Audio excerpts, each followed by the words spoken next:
Welcome to civil academy. நான் உங்கள் சரவணன். நம்ம ஆர்சிசி ரிலேட்டடாக ஆல்ரெடி ஒரு வீடியோ பார்த்துட்டோம். இப்போ நம்ம பார்க்கக்கூடியது ஆர்சிசிலேருந்து டிஎன்பிஎஸ்சி ஜேடிஓ 2019 கேட்டிருக்கக்கூடிய ப்ரீவியஸ் இயர் கொஸ்டின்ஸை தான் நம்ம பார்க்குறோம். ஆர்சிசி ப்ரீவியஸ் இயர் கொஸ்டின்ஸ் பார்க்குறதுக்கு முன்னாடி ஆர்சிசியில் என்னென்னலாம் நம்ம கவர் பண்ண வேண்டியது இருக்கும் அந்த சிலபஸை ஒரு ரீகால் பண்ணிடலாம். இந்த சிலபஸை பொறுத்தவரையும் செலக்டிவாக ஒரு 4-5 டாபிக் மட்டும் பார்த்தா போதும், அதை தாண்டி பார்க்கணுன்ற அவசியம் கிடையாது. இதில் ஆர்சிசியில் கேட்கக்கூடிய கொஸ்டினில் more than 60% of the question coming from IS 456-2000 direct question. ஓகேங்களா? இப்போ பாருங்கள், analysis design of singly as well as doubly reinforcement rectangular T beam section, cantilever simply supported continuous beams, one way two way slabs, rectangular circular short column, isolated columns footing and steel structure la simple beam tension compression member simple column. Steel ஸ்ட்ரக்சர்ஸை பொறுத்த வரையும் connection கேட்கல, அதாவது bolted connection welded connection இருக்கும் இல்லையா, அந்த questions எதுவும் கேட்க மாட்டாங்க. Star case, sunset and then லிண்டர்லேருந்து கொஸ்டின்ஸ் எல்லாம் ரேராக தான் வரும், அதை பார்க்கணுன்ற அவசியம். லீஸ்ட் ப்ரியாரிட்டி கொடுங்க போதும். தென் இந்த காலம் பற்றி கண்டிப்பாக கொஸ்டின் வரும். கொஸ்டின் ஏரியாவே இதுதான். காலம் பற்றி கொஸ்டின் வரும், பீம் பற்றி கொஸ்டின் வரும், ஸ்லாப் பற்றின கொஸ்டின்ஸ் கண்டிப்பாக எக்ஸ்பெக்ட் பண்ணலாம், ஃபூட்டிங் பற்றி கொஸ்டின் வரும். தென் ஸ்டீல் ஸ்ட்ரக்சரில் இருக்கக்கூடிய கோடல் ப்ரொவிஷன், ஆர்சிசியில் இருக்கக்கூடிய கோடல் ப்ரொவிஷன்ஸ்லேருந்து கொஸ்டின் கேட்பாங்க. எப்படி கேட்டிருக்காங்கிறத நம்ம பார்க்கலாம். பார்த்தோன்னா உங்களுக்கு ஒரு ஐடியா வரும். First question, the maximum value of the effective slenderness ratio for a tension member in which reversal of direct stress occur due to the load other than the wind or seismic forces shall be. இது போல் ஒரு question இருக்குது. இதில் reversal of ஸ்ட்ரெஸ்ஸஸ்னால் என்னன்னு நமக்கு தெரியணும். ஒரு material இருக்குது, அந்த மெட்டீரியல் மேலே ஒரு லோடு வந்து ஆக்ட் ஆகுது. அந்த லோடு வந்து எதுவாக வேணாலும் இருக்கலாம், dead load, live load, wind load, எந்த லோடாக வேணாலும் இருக்கலாம். ஓகேவா? இப்போ இந்த மெட்டீரியல் மேலே ஆக்ட் ஆகக்கூடிய இந்த லோட் ஒரு பீரியட் ஆஃப் டைமில் கம்ப்ரசிவ் நேச்சரில் இருக்குது. ஒரு பீரியட் ஆஃப் டைமில் இந்த லோடு வந்து என்ன டென்சைல் நேச்சரில் இருக்குது. அப்போ பீரியாடிக்கலி லோடுக்கான நேச்சர் வந்து என்ன மாறிட்டே இருக்குது, பீரியாடிக்கலி சேஞ்சஸ். ஓகேங்களா? Periodically changes. அப்போ லோடு சேஞ்சஸ் ஆகிறதுனால இந்த மெட்டீரியல் ஃபீல் பண்ணக்கூடிய ஸ்ட்ரெஸ்ஸும் வந்து என்ன ஆகும்னா சேஞ்ச் ஆகிட்டே இருக்கும். பாதி கம்ப்ரசிவ் ஸ்ட்ரெஸ், பாதி டென்சைல் ஸ்ட்ரெஸ் பீரியாடிக்கலாக மாறுது. இந்த இன்டென்சிட்டியுமே வந்து என்ன ஈக்குவலாக தான் இருக்கும். கம்ப்ரசிவ் ஸ்ட்ரெஸ் எந்த அளவு இருக்கோ அதுக்கு ஈக்குவலான அமௌண்ட் தான் வந்து டென்சைல் ஸ்ட்ரெஸ்ஸும் இருக்கும். இப்போ இது போல் ரிப்பீட்டடாக மாறிட்டே வரும்பொழுது அந்த கண்டிஷனாக ரிவர்சல் ஆஃப் ஸ்ட்ரெஸ்ன்னு சொல்கிறேன்.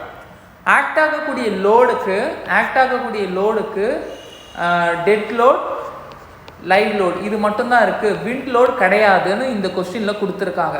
Other then the wind load அப்படின்னா என்ன, டெட் லோடும் லைவ் லோடும் மட்டும்தான் இருக்குது, விண்ட் ஃபோர்ஸும் சீஸ்மிக் ஃபோர்ஸும் கிடையாது, என்விரான்மெண்டல் ஃபோர்ஸஸ் கிடையாது அப்படின்னு சொல்கிறாங்க. இப்போ இந்த மெம்பர் வந்து என்ன ஒரு டென்சைல் மெம்பராகவும் இருக்குது, அதையும் கொஸ்டினில் கொடுக்குறாங்க. டென்சைல் மெம்பர் ஒரு டை மெம்பராக கூட நம்ம சொல்லலாம். ஓகேங்களா? ஒரு ரூஃபோடைய ட்ரஸ்ல இருக்கக்கூடிய ஒரு டை மெம்பராக கூட நம்ம சொல்லலாம்.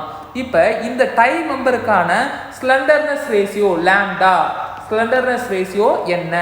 ஸ்லெண்டர்னஸ் ரேஷியோனா என்ன நமக்கே தெரியும், அதாவது effective length divided by R. ஓகேவா? இந்த எஃபெக்டிவ் லென்த்துக்கும் ஆருக்கும் இடையில இருக்கக்கூடிய ரேஷியோ தான் ஸ்லெண்டர்னஸ் ரேஷியோ. இந்த ஸ்லெண்டர்னஸ் ரேஷியோக்கான வேல்யூ என்னன்னா 180. இப்போ 350, 400லாம் இருக்குல்ல, அதுக்கான கொஸ்டின் எப்படி இருக்குன்றத நான் சொல்லிடுறேன். இப்போ அதே ரூஃபோடைய டை மெம்பரை நான் கன்சிடர் பண்ணுறேன். டை மெம்பர்னு வரும்பொழுது அது ஒரு டென்சைல் மெம்பர் தான். இப்போ இந்த டென்சைல் மெம்பரில் ஆக்ட் ஆகக்கூடிய ஸ்ட்ரெஸ்ஸுக்கான நேச்சர் ரிவர்சல் ஆஃப் ஸ்ட்ரெஸ்ஸஸ், அதாவது கம்ப்ரஷன், டென்ஷன் இது ரெண்டுமே மாறி மாறி ஆக்ட் ஆகும். First point. ரெண்டாவது பாயிண்ட் என்ன, இங்கே ஆக்ட் ஆகக்கூடிய லோடில் விண்டு லோடும் சீஸ்மிக் லோடையும் நான் கன்சிடர் பண்ணுறேன். அப்போ எனக்கான எஃபெக்டிவ் ஸ்லெண்டர்னஸ் ரேஷியோ என்னவா இருக்கும்? அப்போ அதுக்கான ஆன்சர் வந்து என்ன? 350. ஓகேவா? இப்போ அடுத்தது பாருங்கள், அது முழுக்க ரிவர்சல் ஆஃப் ஸ்ட்ரெஸ்லாம் ஆக்ட் ஆகலை, முழுக்க டென்சைல் ஸ்ட்ரெஸ் மட்டும்தான் ஆக்ட் ஆகுது.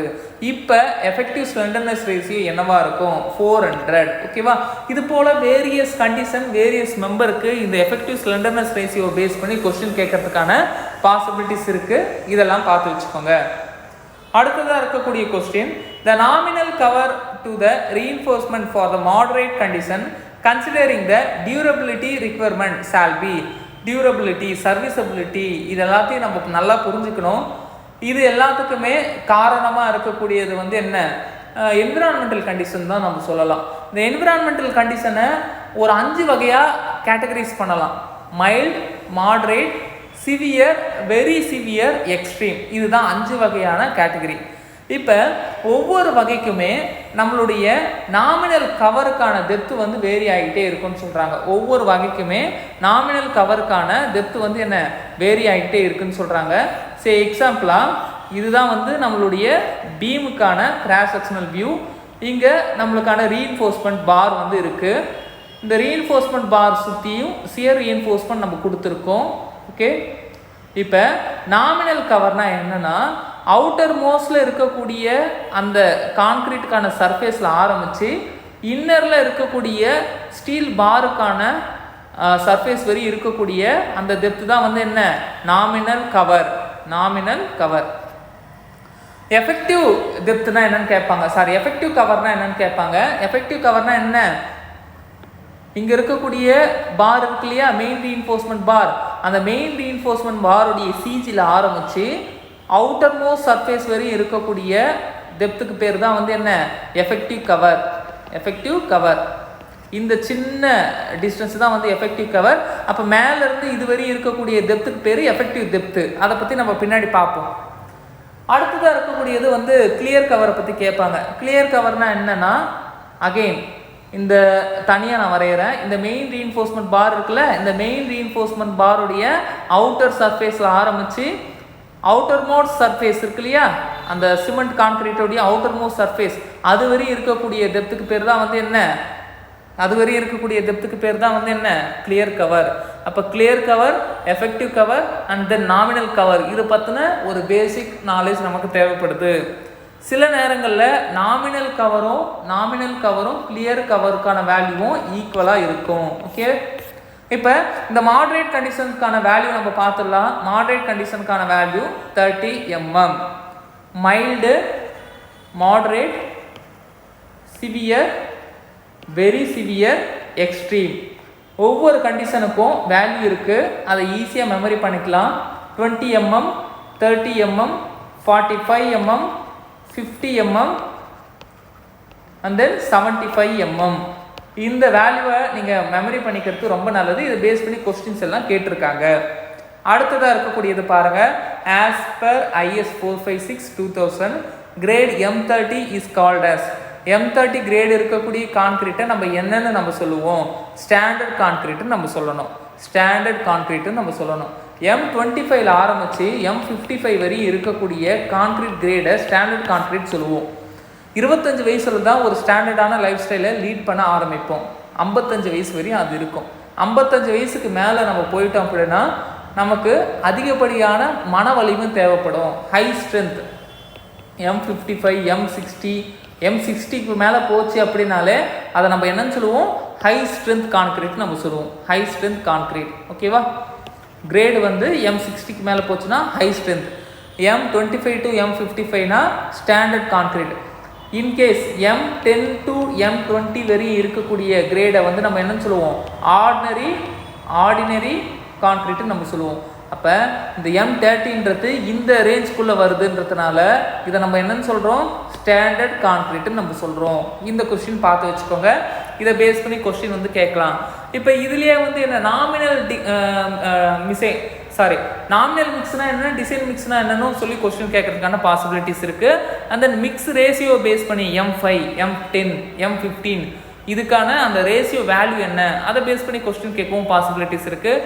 டார்கெட் மீன் ஸ்ட்ரென்த்துக்கு ஆனால் ஃபார்முலா இருக்கு இல்லையா, அந்த கேரக்டரிஸ்டிக் கம்ப்ரெசிவ் ஸ்ட்ரென்த்துக்கும் டார்கெட் மீன் ஸ்ட்ரென்த்தையும் கம்பேர் பண்ணக்கூடிய அந்த ஃபார்முலாவை பேஸ் பண்ணி கொஸ்டின் கேட்க பாசிபிலிட்டிஸ் இருக்குது. ஸோ பார்த்து வச்சுப்போம். அடுத்ததாக இருக்கக்கூடிய கொஸ்டின் என்ன, the cross sectional area of the longitudinal reinforcement of a column shall B greater than. அதாவது இந்த கொஸ்டின் நம்ம பார்க்கும் பொழுது நமக்கு ஒரு விஷயம் நமக்கு நல்லா தெரியணும். காலம் இருக்குன்னு வச்சுப்போமே, இந்த காலத்தில் கண்டிப்பாக இந்த கிராஸ் செக்ஷனல் ஏரியா தெரியும். ஓகே, இப்போ இந்த ஏரியாவில் எத்தனை பர்சன்டேஜ் ஏரியாவை நான் வந்து எடுத்துக்கணும், ஓகேவா, எத்தனை பர்சன்டேஜ் ஏரியாவை எடுத்துக்கிட்டு நான் ஸ்டீல் ப்ரொவைட் பண்ணணும், அதுதான் வந்து என்ன கொஸ்டினாக கேட்குறாங்க. மினிமமாக 0.8% of the area of gross, இந்த டோட்டல் கிராஸ் ஏரியாவில் 0.8% ஏரியாவாவது நம்ம கன்சிடர் பண்ணி ஸ்டீலுக்குன்னு நம்ம வந்து என்ன பண்ணணும், ஒதுக்கணும் மினிமம். அப்போ மேக்ஸிமம் என்ன 6%, மேக்ஸிமம் 6%, அதை தாண்டி போயிடக்கூடாது. இப்போ மேக்ஸிமம் 6% தாண்டி போகுது அப்படின்னா அந்த இடத்துல நம்மளால் கான்கிரீட்டை ஈக்குவலாக போர் பண்ண முடியாது. மேக்ஸிமம் 6% தாண்டி போகுதுன்னா அதுக்கேற்ற ஸ்பேசிங் நம்ம கொடுத்தாகணும். அந்த ஸ்பேசிங்குடைய கேப் இருக்குல்ல, அந்த கேப் வழியாக கான்கிரீட் போர் பண்ணும் பொழுது கான்கிரீட்டில் இருக்கக்கூடிய ஜல்லிக்கல் இருக்கு இல்லையா, கோர்ஸ் அக்ரிகேட், அந்த கோர்ஸ் அக்ரிகேட் இடையில போய் மாட்டிக்கும், அப்போ வாய்ஸ் கிரியேட் ஆகும். அதனால தான் 6% தாண்ட விட மாட்டாங்க. ஓகே, அப்போ மினிமம் 0.8%, மேக்ஸிமம் 6%. இந்த 6%ம் ஓவர்லேப் ஆகாத கண்டிஷன், நான் ஓவர்லேப்பிங். அப்போ ஓவர்லேப்பிங்க்கு எத்தனை பர்சன்டேஜ், 4%. ஓகே, இதெல்லாத்தையும் பேஸ் பண்ணி தான் கொஸ்டின் கேட்பாங்க. இந்த மெயின் ரீஇன்ஃபோர்ஸ்மெண்ட் நீங்கள் பார்க்கும் பொழுதே அந்த மெயின் ரீஇன்ஃபோர்ஸ்மெண்ட்டுக்கான ஸ்பேசிங்கும் பார்த்து வச்சுக்கோங்க. ஸ்பேசிங் ரிலேட்டடாக கொஸ்டின் கேட்கவும் பாசிபிலிட்டிஸ் இருக்குது. அடுத்ததாக இருக்கக்கூடிய கொஸ்டின் பார்ப்போம். 5th கொஸ்டின், இனி under reinforcement section the value of the XU. XUக்கான வேல்யூ என்ன? XUன்றது என்ன? Neutral axis. இப்போ நியூட்ரல் ஆக்சிஸை பற்றி தெரிஞ்சுக்கணும் அப்படின்னா, பீம் இருக்குது, பீமில் லோடு ஆக்ட் ஆகுது. இந்த லோடு காரணமாக பீம் வந்து என்ன ஆகும்னா பெண்ட் ஆகும். மேலே இருக்கக்கூடிய லேயர் எல்லாமே கம்ப்ரெசிவ் நேச்சரில் இருக்கும், பாட்டமில் இருக்கக்கூடிய லேயர் எல்லாமே டென்சில் நேச்சரில் இருக்கும். பாட்டமில் இருக்கக்கூடிய இந்த லேயர் வந்து என்ன கொஞ்சம் எக்ஸ்பேண்ட் ஆகியிருக்கும், டெல்டா எல். டாப்பில் இருக்கக்கூடிய இந்த லேயர் வந்து கொஞ்சம் கான்ட்ராக்ட் ஆகியிருக்கும், இவ்வளோ தான் இருக்கும். ஓகே, இந்த லேயர் ரொம்ப பெருசாக இருக்கும். ஓகே, அப்போ ஸ்ட்ரெயின்லாம் வந்து நடந்திருக்குன்னு அர்த்தம், ஸ்ட்ரெயின் எல்லாம் நடக்குது. இப்போ இதில் இடையில ஏதோ ஒரு லேயர் வந்து என்ன ஆகுது அப்படின்னா எந்த ஒரு ஸ்ட்ரெயினும் இல்லாமல் இருக்கும். அந்த லேயர் வந்து என்னன்னா கம்ப்ரஷன், பெண்டிங் டென்சைல், இது ரெண்டுத்தையுமே ஃபீல் பண்ணாமல் அகடான்னு இருக்கும். அந்த லேயருக்கு பேர் தான் நியூட்ரல் ஆக்சிஸ் சொல்லுவோம். அந்த லேயர் மேலே இருக்கக்கூடிய டாப் லேயர்லேருந்து எவ்வளோ டிஸ்டன்ஸோட இருக்கோ அந்த டெப்த்துக்கு பேர் தான் நியூட்ரல் ஆக்சிஸ்ன்னு சொல்லுவோம். ஓகேவா, நியூட்ரல் ஆக்சிஸ்க்கான டெப்த்துன்னு நம்ம சொல்லுவோம். இப்போ நல்லா பாருங்கள், இந்த நியூட்ரல் ஆக்சிஸ்க்கான டெப்த்து XU மேக்ஸோட நான் கம்பேர் பண்ணுறேன். XU மேக்ஸ்னா என்னன்னா பேலன்ஸ்டு செக்ஷனுக்கான நியூட்ரல் ஆக்சிஸ், இதுதான் மேக்ஸிமம் லிமிட், இதை தாண்டி போயிடக்கூடாது அப்படின்றது போல. ஓகேவா, இப்போ அண்டர் ரீஇன்ஃபோர்ஸ்மெண்ட் செக்ஷனில் XUன்றது XU மேக்ஸை விட கம்மியாக இருக்கணும். பேலன்ஸ்டு செக்ஷனில் XUன்றது XU மேக்ஸுக்கு ஈக்குவலாக இருக்கணும். ஓவர் ரீஇன்ஃபோர்ஸ்மெண்ட்டில் XUன்றது XU மேக்ஸுக்கு அதிகமாக இருக்கணும். இதுதான் 3 கண்டிஷன். ஓகேவா, இதை பேஸ் பண்ணி கொஸ்டின் கேட்பாங்க. ஸோ அண்டர் ரீஇன்ஃபோர்ஸ்மெண்ட்கான கண்டிஷனை தான் அவங்க கொஸ்டினாக கேட்குறாங்க. அண்டர் ரீஇன்ஃபோர்ஸ்மெண்ட்டை பொறுத்த வரையும் ஃபஸ்ட்டு அந்த பீம் இருக்கு இல்லையா, அந்த பீமுக்கான கிராஸ் செக்ஷனில் இருக்கக்கூடிய ஸ்டீல் தான் ஈல்டு நேச்சருக்கு போகும். ஸ்டீல் தான் வந்து என்ன ஃபஸ்ட்டு எலாங்கேட் ஆகும், ஈல்டு ஆகும். அண்டர் ரீஇன்ஃபோர்ஸ்மெண்ட்டெல்லாம் என்னென்னா தேவைப்படக்கூடிய ஸ்டீலை விட கம்மியாக தான், அண்டர் மீன்ஸ் குறைவாக தான் நான் ஸ்டீல் ப்ரொவைட் பண்ணுறேன், அதுதான் அண்டர் ரீஇன்ஃபோர்ஸ்மெண்ட். அப்போ கம்மியாக நம்ம ஸ்டீல் ப்ரொவைட் பண்ணும்போது தான் அந்த ஸ்டீலுக்கான ஸ்ட்ரென்த்து வந்து என்ன கொஞ்சம் கம்மியாக தான் இருக்கும். அந்த ஸ்டீல் அதிகப்படியான லோடை வந்து தாங்கும் பொழுது வேகமாக எக்ஸ்பேண்ட் ஆகும், வேகமாக அதோடைய ஈல்டு ஸ்ட்ரென்த்துக்கு வந்து என்ன போயிடும்.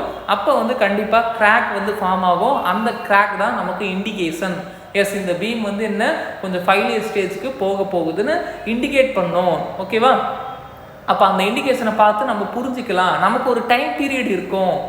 இன்கேஸ் இந்த கான்கிரீட் வந்து ஃபஸ்ட்டு தன்னுடைய ஈல்டை தாண்டி போகுதுன்னு வச்சுப்போமே, ஈல்டு ஸ்ட்ரென்த்தை தாண்டி போகுதுன்னு வச்சுப்போமே, அப்போ என்ன நடக்கும்?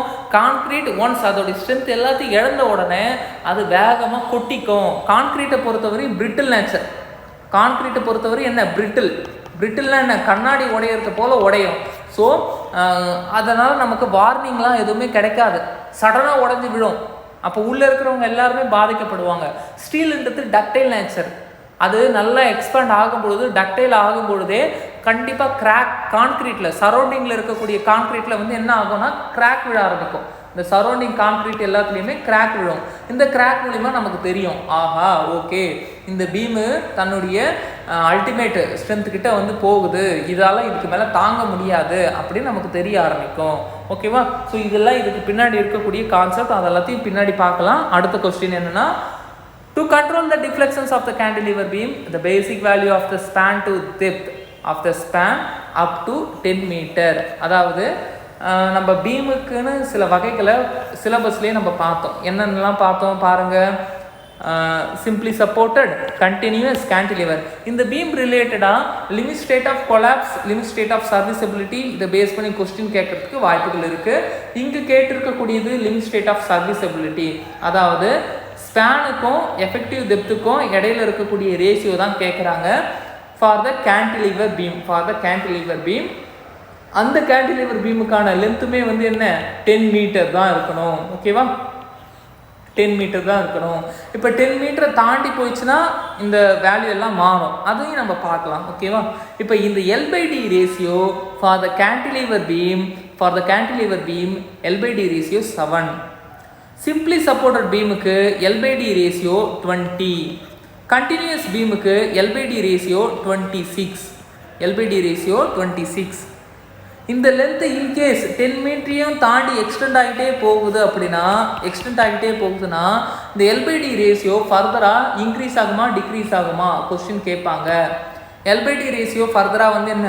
குறைய ஆரம்பிக்கும். இந்த L/D ரேஷியோ எந்த அளவு டிக்ரீஸ் ஆகுன்றத கொஸ்டினாக கேட்பாங்க. 10/L. ஓகேவா? 10/Lனா என்ன? 10ன்றது ஸ்டாண்டர்டாக இருக்கக்கூடிய இந்த வேல்யூ, Lன்றது மொத்தமாக இருக்கக்கூடிய டிஸ்டன்ஸ். ஓகேவா?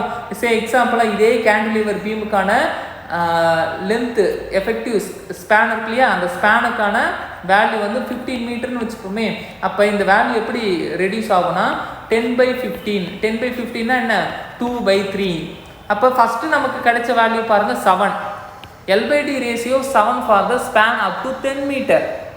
இப்போ ஸ்பேன் வந்து 15 மீட்டர்னு போகும்பொழுது இந்த 7ன்ற வேல்யூ கிடைக்குமான்னு கேட்டால் கிடைக்காது, அதை விட கம்மியாக தான் கிடைக்கும். எப்படி? 7ல் 2/3 தான் கிடைக்கும். அப்போ இது கொஞ்சம் கம்மியான வேல்யூ தான். இப்படிலாம் கொஸ்டின் கேட்கறதுக்கு பாசிபிலிட்டிஸ் இருக்குது, இதையும் பார்த்து வச்சுக்கோங்க. அடுத்ததாக இருக்கக்கூடியது பாருங்கள். இன் ஏ டிசைன் ஆஃப் பீம் அந்த section is design as a under reinforcement. ஒரு செக்ஷனை நம்ம அண்டர் ரீஎன்ஃபோர்ஸ்மெண்ட்டாக டிசைன் பண்ணுறோம் அப்படின்னா அங்கே என்ன நடக்கும்னு கேட்குறாங்க. Concrete reaches the ultimate capacity first. இது தப்பு. கான்க்ரீட் வந்து அல்டிமேட் கெப்பாசிட்டிக்கு போகுது அப்படின்னா நமக்கு வார்னிங்கே கிடைக்காம அந்த பீம் வந்து it will be break, failure ஆகிடும். அப்போ நமக்கு வார்னிங்கே கிடைக்காம ஃபெயிலியர் ஆகும்பொழுது நிறைய ஆக்சிடென்ட் நடக்கும், உள்ளே இருக்கக்கூடிய மக்கள் எல்லாமே இறந்து போயிடுவாங்க. அப்போ இது வந்து ஓவர் ரீஎன்ஃபோர்ஸ்மெண்ட். ஓகேவா? இந்த ஓவர் ரீஎன்ஃபோர்ஸ்மெண்ட் பொறுத்தவரையும் தேவைப்படக்கூடிய ஸ்டீலை விட அதிகமான ஸ்டீலை ப்ரொவைட் பண்ணுறோம். ஸ்டீல் வந்து என்ன? அதிகமாக ப்ரொவைட் பண்ணுறோம் கம்பேர்ட் டு பேலன்ஸ்டு ஸ்டீல். பேலன்ஸாக இருக்கக்கூடிய ஸ்டீலை விட அதிகமாக ப்ரொவைட் பண்ணுறோம். XU வந்து என்ன? XU லிமிட்டை விட அதிகமாக இருக்கும். ஓகேவா? இதெல்லாமே பார்த்து வச்சுக்கோங்க. Both concrete and Steeles reaches is it ultimate capacity simultaneously. ரெண்டுமே, அதாவது கான்க்ரீட் ஸ்டீல் இது ரெண்டுமே தன்னுடைய அல்டிமேட் கெப்பாசிட்டியை சைமல்டேனியஸாக ரீச் பண்ணும் அப்படின்னு சொல்கிறாங்க. இதுவும் வந்து தப்பு. இன்கேஸ் கம்ப்ரெசிவ் ஜோனில் இருக்கக்கூடிய கான்க்ரீட், டென்சியல் ஜோனில் இருக்கக்கூடிய ஸ்டீல், இது ரெண்டுமே சைமல்டேனியஸாக தன்னுடைய அல்டிமேட் கெப்பாசிட்டியை ரீச் ஆகும் பொழுது ரெண்டுமே பிரேக் ஆகிடும். அப்போ என்ன? கான்க்ரீட்டை பொறுத்தவரை அது பிரிட்டில் நேச்சர், ஸ்டீலை பொறுத்தவரை அது டக்டைல் நேச்சர். ரெண்டுமே வார்னிங் கொடுக்காம ஃபெயிலியர் ஆகும்போது பெரிய இழப்புகள் தான் வரும். அடுத்ததாக பாருங்கள். Steel reaches its ultimate capacity first. Under ரீஎன்ஃபோர்ஸ்மெண்ட்டை பொறுத்த வரையும் எஸ் ஸ்டீல் தான் தன்னுடைய அல்டிமேட் கெப்பாசிட்டி ரீச் ஆகும். அப்போ ஸ்டீல் தான் ஃபஸ்ட்டு ஃபெயிலியர் ஆகும். இந்த ஃபெயிலியர் டக்டைல் நேச்சர். அப்போ இந்த பீமில் இந்த டென்சைல் ஜோனில் இருக்கக்கூடிய இந்த ஸ்டீல் வந்து என்ன டக்டைல் ஆகும்பொழுது பயங்கரமாக எலாங்கேட் ஆகுது. அப்போ சுற்றி இருக்கக்கூடிய கான்க்ரீட்டில் கிராக் விழ ஆரம்பிக்கும். இந்த கிராக் மூலயமா நமக்கு தெரியும் எஸ் உள்ளே இருக்கக்கூடிய ஸ்டீல் வந்து தன்னுடைய அல்டிமேட் கெப்பாசிட்டியை ரீச் ஆயிடுச்சுன்னு நமக்கு தெரியும். அதனால தான் முழுசாகவே அண்டர் ரீஎன்ஃபோர்ஸ்மெண்ட் செக்ஷன் தான் நம்ம டிசைன் பண்ணுறோம். அடுத்ததாக பாருங்கள், whenever the column is subjected to the axial load with biaxial bending, the column shall be designed for. இதுக்கான ஆன்சர் PU LX LY. அதாவது நீங்கள் டாப் வியூவில் இருந்து ஒரு பில்டிங்கை பார்க்குறீங்க. இந்த பில்டிங்கான காலம்ஸ் தான் நான் இங்கே ப்ரொவைட் பண்ணியிருக்கேன். ஓகேவா, இந்த பில்டிங்கான காலம் நீங்கள் டாப் வியூவிலேருந்து பார்க்கும்பொழுது இந்த பில்டிங்கான காலம்லாம் இது இருக்குது. இப்போ இந்த காலம் மேலே பீம் வந்து இருக்கும், இது நமக்கு தெரியும். ஓகேவா, இப்போ இந்த ஒரு பர்டிகுலர் ஜோனை எடுத்துப்போமே, இது நம்பர் 1ன்னு நான் சொல்கிறேன். இப்போ இந்த ஜோனை பொறுத்த வரையும் இந்த காலம் மேலே பீம் ஆக்ட் ஆகுது, இங்கேயும் பீம் ஆக்ட் ஆகுது. இந்த பீம் ஒரு மொமெண்ட்டை வந்து என்ன இந்த காலம் மேலே கொடுக்கும். அதுக்கு ஆன்டி கிளாக் வைஸில் இன்னொரு மொமெண்ட்டை இந்த பீம் வந்து இந்த காலம் மேலே கொடுக்கும். சிமிலர் ஆக்ஷன் இங்கேயும் நடக்கும். ஓகேவா, சிமிலர் ஆக்ஷன் இந்த ஒய் டைரக்ஷன்ஸ்லேயும் நடக்கும். இந்த ஒய் டைரக்ஷன்ஸ்லேயும் எப்படி நடக்கும், ஈக்குவலாகவும் ஆப்போசிட்டாகவும் ரெண்டு மொமெண்ட் வந்து என்ன கிரியேட் ஆகும். அப்போ இந்த மொமெண்ட்டும் கேன்சல் ஆகும். இந்த மொமெண்ட்டும் கேன்சல் ஆகும். பின்னாடி என்ன ரீசன் இருக்குது, equal and opposite moment will cancel each other. அப்போ ஆக்சுவல் லோடு மட்டும்தான் இங்கே இருக்கும். ஓகேவா, அப்போ இந்த காலத்தை நான் என்ன சொல்கிறேன்னா ஆக்சுவலி லோடட் காலம் சொல்கிறேன். இப்போ இந்த இடத்துல பாருங்களேன், இந்த ஜோனை பாருங்கள். இந்த ஜோனை பொறுத்த வரையும் உங்களுக்கு இங்கேருந்து ஒரு பீம் வந்து ஆக்ட் ஆகுது, இங்கேருந்து ஒரு பீம் வந்து நம்ம கனெக்ட் பண்ணி வைக்கிறோம். இப்போ இந்த பீம்னால் ஒரு மொமெண்ட் க்ரியேட் ஆகுது, இந்த பீம்னால் ஒரு மொமெண்ட் க்ரியேட் ஆகுது. ரெண்டு மொமெண்ட்டுமே கவுண்டராக்ட் பண்ணிக்க வாய்ப்பே இல்லை. ஓகேவா, ஏன்னா இங்கே இருக்கக்கூடிய பீமுக்கு ஆப்போசிட்டில் எந்த ஒரு பீமுமே இல்லை. ஓகேவா, அப்போ தான் இங்கே ஆக்ட் ஆகக்கூடிய மொமெண்ட்டை கவுண்டராக்ட் பண்ணக்கூடிய மொமெண்ட் வந்து ப்ரொடியூஸ் ஆகும். அதே போல தான் இங்கே இருக்கக்கூடிய பீம்னால் உருவாகக்கூடிய மொமெண்ட்டை கவுண்டராக்ட் பண்ணுறதுக்கு இன்னொரு பீம் அங்கே இல்லை. ஸோ இது காரணமாக என்ன நடக்கும்னா இந்த ரெண்டு மொமெண்ட்டும் கிரியேட் ஆகி இருக்குது. இந்த ரெண்டு மொமெண்ட் ப்ளஸ் ஆக்சுவலாக ஒரு லோட் ஆக்ட் ஆகுது. அப்போ இதுதான் நான் என்னன்னு சொல்கிறேன், axially loaded column with biaxial bending நான் சொல்கிறேன். ஓகேவா, axially loaded column with biaxial bending. இப்போ இந்த காலத்தை நம்ம பார்ப்போமே. இந்த காலம் எந்த காலம் இங்கே இருக்கு இல்லைங்களா, இது. இப்போ இந்த காலத்தை பொறுத்த வரையும் இங்கே பீம் இருக்கும், கனெக்ட் பண்ணி வச்சுருக்கோம். இந்த பீம்னால் ஒரு மொமெண்ட் க்ரியேட் ஆகுது, இந்த பீம்னால் ஒரு மொமெண்ட் க்ரியேட் ஆகுது. ரெண்டு மொமெண்ட்டுமே ஈக்குவல் அண்ட் ஆப்போசிட் நேச்சர் இருக்கிறதுனால ஈஸியாக கேன்சல் அவுட் ஆகுது. பட் இங்கே ஒரு பீம் இருக்கு இல்லையா, இந்த பீம் உருவாக்கக்கூடிய மொமெண்ட்டை இந்த காலம் ஏற்றுக்கிட்டு தான் ஆகணும். ஓகேவா, ப்ளஸ் இந்த காலத்து வழியாக ஆக்சுவலாக லோடும் பாஸ் ஆகும். அப்போ axially loaded column with uniaxial bending.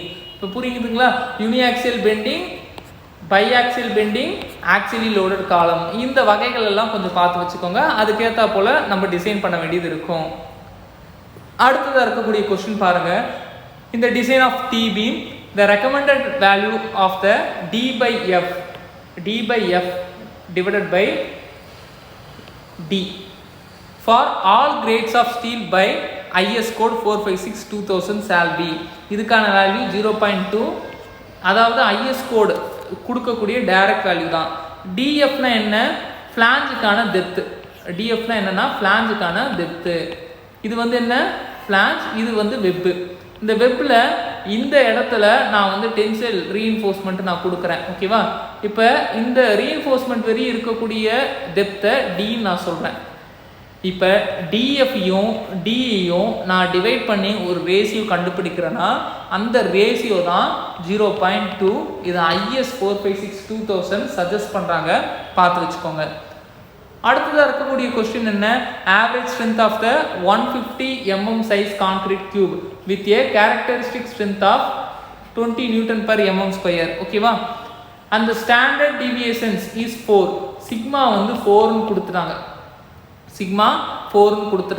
Characteristic strength வந்து என்ன, 20 கொடுத்துறான் M20. ஓகே, இப்போ ஆவரேஜ் ஸ்ட்ரென்த்தை வந்து கேட்குறாங்க, ஆவரேஜ் ஸ்ட்ரென்த்தை கேட்குறாங்க. அப்போ FCK plus 1.65 sigma which will give FM. இந்த வேல்யூ, இந்த ஃபார்முலாவை நீங்கள் மெமரி பண்ணி வச்சுருந்தீங்க அப்படின்னா இந்த ஃபார்முலாவை பேஸ் பண்ணி கேட்டிருக்கக்கூடிய இந்த கொஸ்டினை ஈஸியாக நம்ம ஆன்சர் பண்ணிடலாம். இப்போ இந்த FCK பாருங்கள், இந்த FCK வந்து என்ன 20, 1.65, தென் சிக்மாக்கான வேல்யூ ஸ்டாண்டர்ட் டிவியேஷன் 4. அப்போ 4 into 1.65 நீங்கள் மல்டிப்ளை பண்ணுங்கள், அரௌண்ட் 6.58 கிட்ட வரும். ப்ளஸ் 20, இது ரெண்டுத்தையும் நீங்கள் ஆட் பண்ணிங்க அப்படின்னா 26.58. நான் ஆல்ரெடி சொன்ன போல தான் ஆர்சிசி பொறுத்தவரை பேசிக்ஸாக நிறைய கொஸ்டின் கேட்பாங்க, அந்த இன்ட்ரோ கிளாஸ்லேருந்தே நிறைய கொஸ்டின்ஸ் எல்லாம் கேட்பாங்க, அவ்வளோதான். ஓகேங்களா? அப்போ பெரிய பெரிய டெரிவேஷன்லாம் இருக்குமான்னு கேட்டால் இருக்காது, அதுக்கான ரிசல்ட் பேஸ் பண்ணி கொஸ்டின்ஸ் வந்து கேட்கறதுக்கான பாசிபிலிட்டிஸ் இருக்குது. நம்ம அடுத்த கிளாஸில் ரிமைனிங் ஆர்சிசி கொஸ்டின்ஸ் எல்லாத்தையும் நம்ம பார்க்கலாம். கீழே டெலகிராம் குரூப்புக்கான லிங்க் வந்து அவைலபிளாக இருக்குது, அந்த குரூப்பில் வந்து ஜாயின் பண்ணிக்கோங்க. இப்போ இந்த கொஸ்டின், இந்த 10 கொஸ்டினுக்கான பிடிஎஃப்பும் டெலகிராம் குரூப்பில் அவைலபிளாக இருக்கும். அது மட்டும் இல்லாமல் குவிஸஸும் அவைலபிளாக இருக்கும். ஹேண்ட் ரிட்டன் மெட்டீரியல்ஸ், ரொம்ப ஸ்டாண்டர்டாக இருக்கக்கூடிய மெட்டீரியல்ஸ் எல்லாமே டெலகிராம் குரூப்பில் கண்டினியூஸாக போஸ்ட் பண்ணிகிட்டே இருப்போம். ஸோ கண்டினியூஸாக ப்ரிப்பேர் பண்ணிகிட்டே இருங்க. அடுத்த கிளாஸில் இந்த 2019 JDO கொஸ்டினுக்கான பார்ட் 2 வீடியோ வந்து நம்ம போடலாம்.